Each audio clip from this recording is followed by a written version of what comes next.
Hello. Chinese has lots of idioms, as does English. In fact, English has so many idioms that today we'll confine our idioms to idioms about birds. Look at the following situation. Hey Andrew, have you heard the news? What news? Wei Qing's pregnant. Yeah, I know that actually. You know?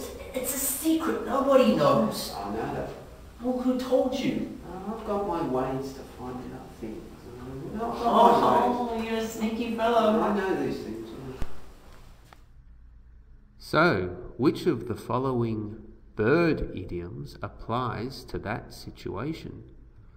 The early bird catches the worm. Birds of a feather flock together.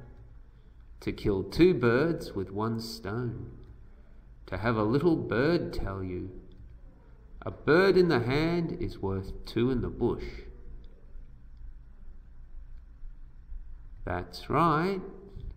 To have a little bird tell you. In other words, to learn a fact from a source that you don't want people to know about.